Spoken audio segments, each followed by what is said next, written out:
वंदे गुरु परंपरा। श्री जानकी वल्लभ लाडले प्यारे श्री हनुमान, आय के आसन ग्रहण करो तुम्हें बारंबार प्रणाम। गुरुर्ब्रह्मा गुरुर्विष्णु गुरुर्देवो महेश्वरा, गुरुर्साक्षात् परब्रह्म तस्मै श्री गुरवे नमः। तस्मै श्री गुरवे नमः। बोलिए सच्चिदानंद भगवान की जय, राघवेंद्र सरकार की जय, हनुमंत लाल जी महाराज की जय, सद्गुरुदेव भगवान की जय, वृंदावन धाम की जय, वृंदावन बिहारी लाल की जय, जय जय श्री राधे। अखिल कोटि ब्रह्मांड नायक अकारण करुणा वरुणालय सच्चिदानंद घन परमात्मा परमेश्वर प्रभु राघवेंद्र सरकार अम्बा पराम्बा जगदम्बा जगत जननी मैया जानकी जी, अमित वीर विक्रम आंजनेय श्री मन मारुत हनुमंत लाल जी महाराज, कृपा वारीधर प्रातः स्मरणीय पूज्यपाद गुरुदेव भगवान कली पावन अवतार बाबा गोस्वामी तुलसीदास जी महाराज, वृंदावन की पावन भूमि से पधारे हुए समस्त संत भक्त वृंदों के चरणों में प्रणिपात होते हुए माता गार्गी अनुसुईया के पद चिन्हों का अनुसरण करने वाली भक्तिवती माताएं एवं बहनें समस्त श्रद्धालुओं के चरणों में व्यासपीठ की ओर से प्रणिपात होते हुए मानस में प्रवेश करें। उसके पूर्व मन तथा वाणी को पवित्र करने के लिए कुछ क्षण भगवान नाम संकीर्तन कर कथा में प्रवेश करेंगे।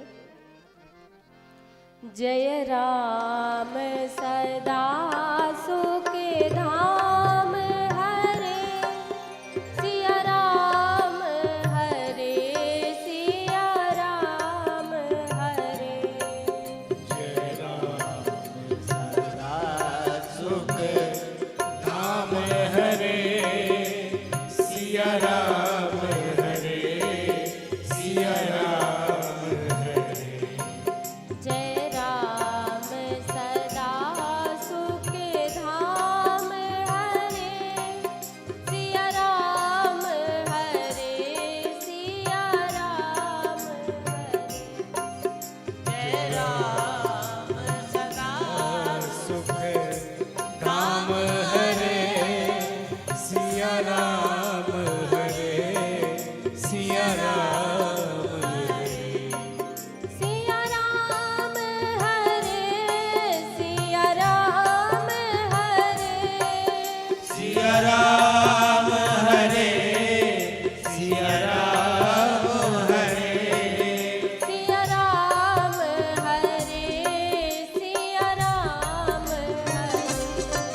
सिया राम हरे, सिया राम हरे।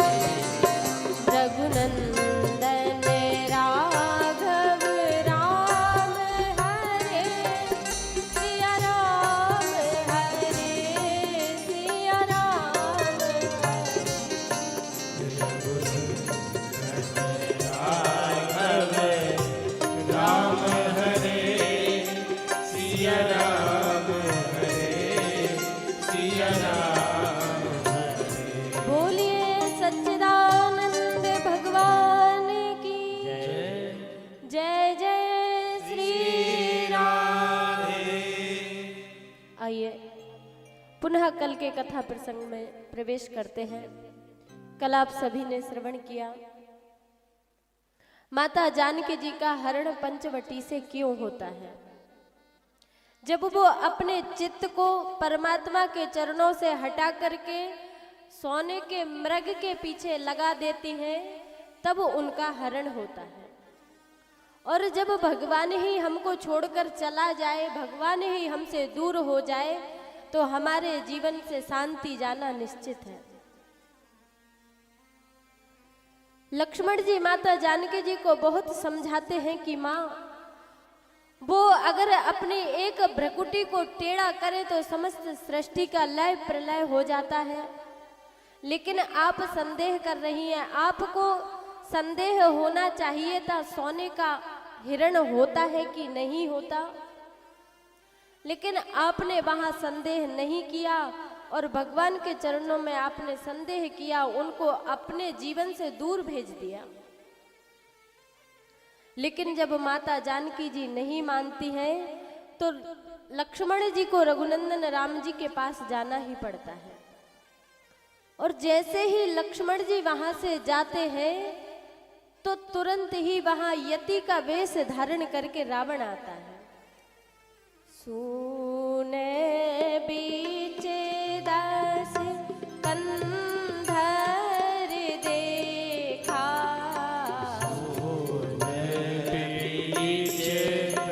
दस कंधर देखा, आवा निकट जति के बेसा, आवा निकट जति के बेसा।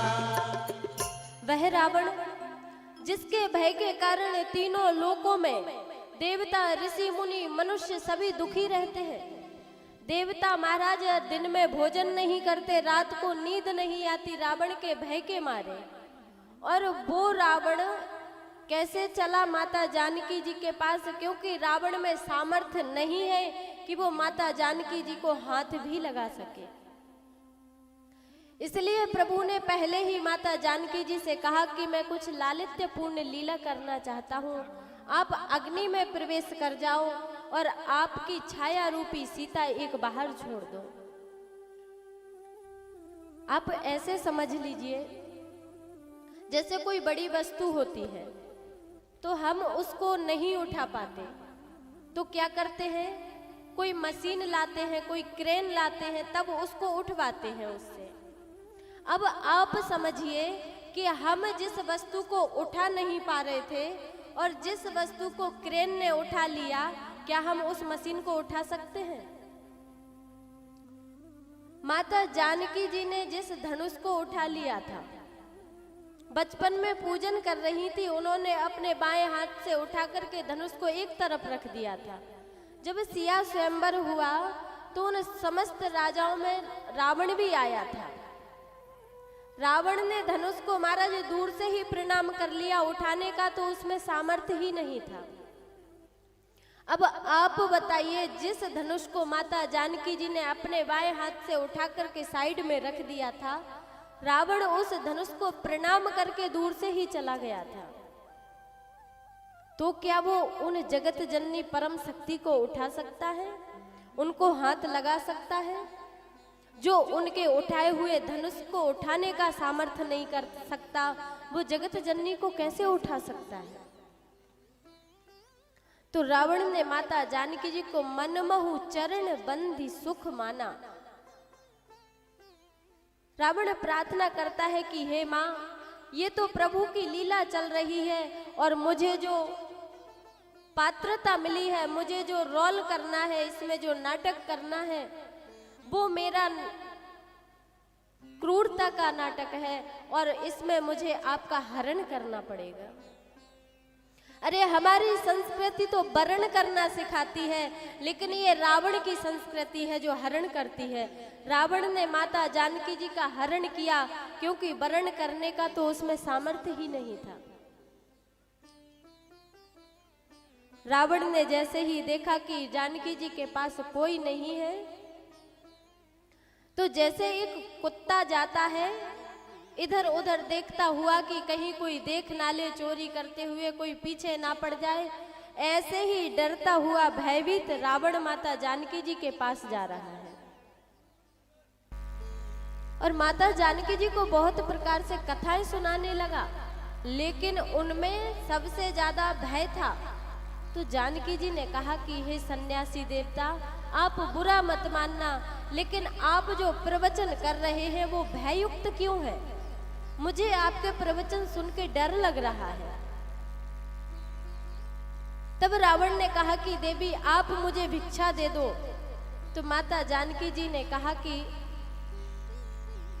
साधु जी, आपको अगर भिक्षा लेनी है तो आप इस रेखा के अंदर आइए, क्योंकि मैं मजबूर हूं। मेरे पुत्र समान देवर ने मुझे इस रेखा को लांघने से मना किया है। अगर आपको भिक्षा लेनी है तो आप अंदर आ जाइए। लेकिन रावण कहता है कि मैं बंधी हुई भिक्षा नहीं लेता, और आपका घराना वो रघुवंश का घराना है जहां से कभी किसी को मना तो होता ही नहीं है। लेकिन जानकी जी कहती है कि मैं बाहर आके भिक्षा नहीं दे सकती। जब रावण ने बहुत बार माता जानकी जी को बाहर आने के लिए कहा, तो माता जानकी जी बाहर आने के लिए तैयार हुई तो एक आकाशवाणी हुई। आकाशवाणी ने कहा कि जानकी, कल्याण नहीं होगा, ये साधु के वेश में राक्षस है, आप बाहर मत जाओ, इस रेखा को मत लांघो। लेकिन माता जानकी जी कहती हैं कि इंसान के पास आत्मबल होता है, धन बल होता है, बहुत सारे बल होते हैं। हो सकता है उन बलों को पाने के बाद भी अपनी रक्षा ना कर सके व्यक्ति, लेकिन जिसके जीवन में चरित्र बल होता है वो कठिन से कठिन परिस्थितियों में भी अपने जीवन की रक्षा कर लेता है। माता जानकी जी कहती हैं कि मैं इस रेखा से बाहर जाऊंगी, क्योंकि ये रावण एक सन्यासी का वेश धारण करके आया है, और इससे संसार की नारियों को शिक्षा मिलेगी कि ऐसे ही किसी के ऊपर भरोसा ना कर लिया करें। रावण में वह सामर्थ्य नहीं था। उसने जैसे ही एक कदम आगे रखा तो महाराज उस रावण के और माता जानकी जी के बीच में एक चिंगारी पैदा हुई। रावण उसको सहन नहीं कर सका। तुरंत उसने अपने कदमों को बाहर खींच लिया। माता जानकी जी आई और जो कंद मूल फल उनकी कुटिया में थे वो लाकर के रावण को दे दिए। और जैसे ही वो बाहर आई, रावण ने अपना वास्तविक स्वरूप प्रकट किया। माता जानकी जी देखते ही घबरा उठी। तब रावण निज रूप दिखावा, तब रावण निज रूप दिखावा, भई सभय जब नाम सुनावा, भई सभय जब नाम सुनावा, कह सीता धर धीरज ठाड़ा, कह सीता धरे धीरज गाड़ा, आय गयो प्रभु रखल ठाड़ा, आय गयो प्रभु रखल ठाड़ा। जब उसने अपना असली स्वरूप प्रकट किया, अपना नाम बताया, तो माता जानकी जी भयभीत हो गईं और माता जानकी जी का हाथ पकड़ के उसने अपने रथ में बिठाया। लेकिन माता जानकी जी कहती हैं कि थोड़ा सा धैर्य धारण कर, राक्षस अगर हिम्मत है तो प्रभु आने ही वाले हैं, जरा सी देर और खड़ा रह जा। लेकिन रावण माता जानकी जी को बिलखती हुई, चिल्लाती हुई अवस्था में अपने रथ में बिठा कर के ले जाने लगा। यहां से रावण के जीवन का पतन शुरू होता है। रावण से रथ हाँका नहीं जा रहा है, उसके हाथों से तलवार गिर गई। भयभीत होता हुआ रावण, घबराया हुआ रावण जबरन रथ को चलाता हुआ जा रहा है।